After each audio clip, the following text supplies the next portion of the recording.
Vic Van Allen returns home on his bike after a ride through the woods. He removes his pants as he approaches the door, then looks up to see his wife Melinda staring at him. Trixie is the couple's daughter, and they live in Louisiana. Chelsea, the babysitter, arrives as they prepare to leave for the night. Melinda ignores her daughter and chastises her for listening to music. Vic, on the other hand, is loving and caring towards his daughter. Vic chooses a dress for Melinda to wear, and they leave for a party where they meet Vic's friends Grant and Jonas. Vic follows Melinda as she leaves with the musician, Joel Dash, and watches them kiss outside. He returns and talks to another friend, Mary, who expresses concern to Vic about Melinda flirting with and seeing other men, but Vic dismisses her concerns.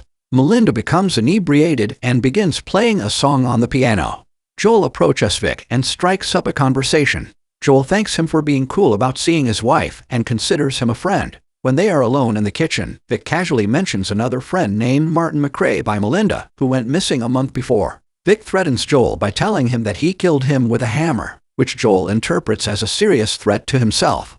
Joel abruptly exits the party, leaving Melinda perplexed. She confronts her husband, inquiring as to what he told Joel that caused him to leave. Vic lies and claims he did not say anything.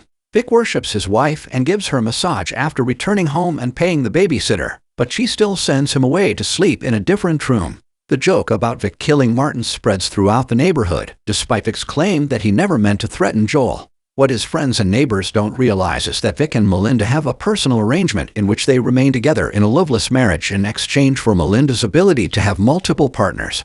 Melinda learns of this and becomes enraged that he is cock-blocking her partners from her. Melinda invites Joel over for dinner and demands that Vic apologize to him because Joel is planning to move out over the weekend. The dinner goes as expectedly awkwardly, and after Vic puts Trixie to bed, Trixie tells him she dislikes Joel. Vic goes downstairs, and Melinda asks him to apologize to Joel while she goes to the bathroom. He walks over to Joel and offers him another drink. Joel, do you not want to apologize? Vic, why would I do something like that?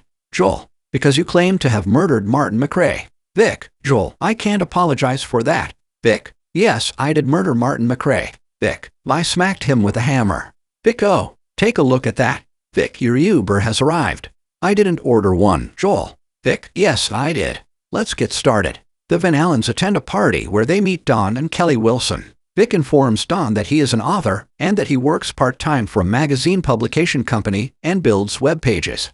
Vic retired early due to a drone chip he designed that is used in military operations. Don overhears Vic allegedly murdering Martin and brings it up, but everyone is joking about it and doesn't take it seriously. Vic later dances with Kelly, while Melinda looks on, jealous. On the way home, she brings it up, and it's enough to send them running to the bedroom to reproduce. Later, while at Trixie's soccer game, Vic receives a phone call regarding a payment Melinda made to a piano teacher named Charlie Lyle. Vic follows Charlie into the lounge where he is playing. Melinda walks in and listens to Charlie play, seeing him as a handsome young man. Martin's body was discovered later that night, and he was shot to death, according to reports. Vic tells Melinda the news about Martin after she returns home drunk.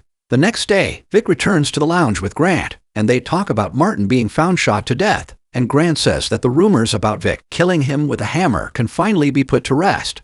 Vic, hello, nice job. You sound fantastic. Charlie, thank you. Grant, that guy can play the piano. Vic, why agree. He's been teaching Melinda. Grant, he's been teaching Melinda lessons.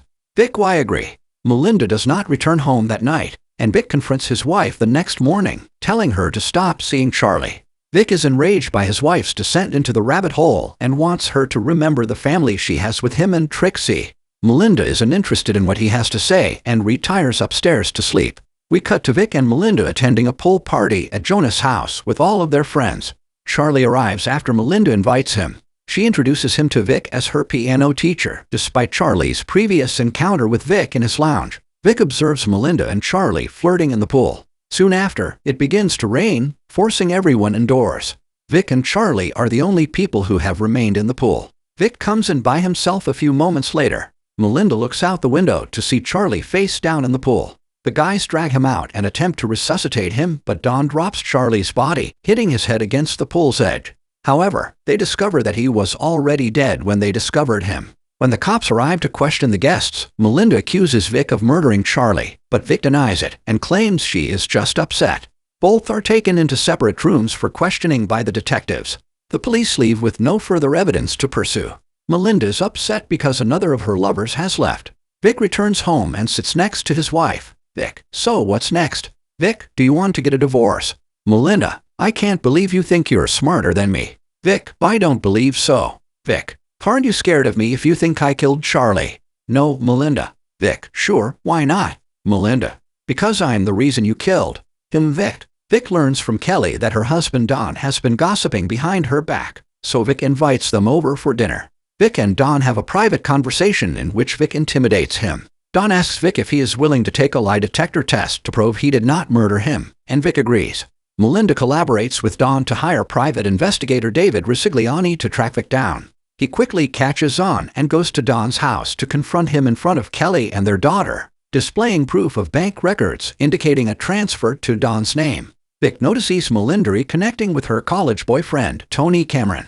Vic overhears a conversation between his wife and Tony about going to Brazil and taking Trixie with them that evening.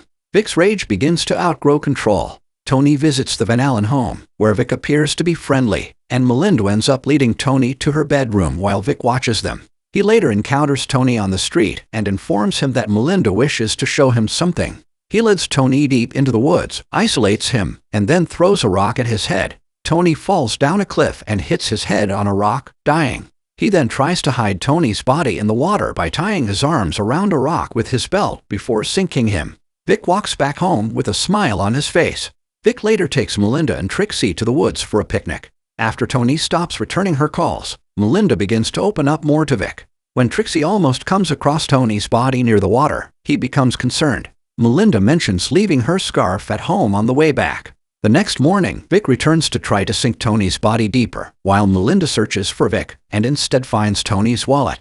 Back at the gorge, Don approaches him and confronts him. Unfortunately, the body floats back up, and Don flees.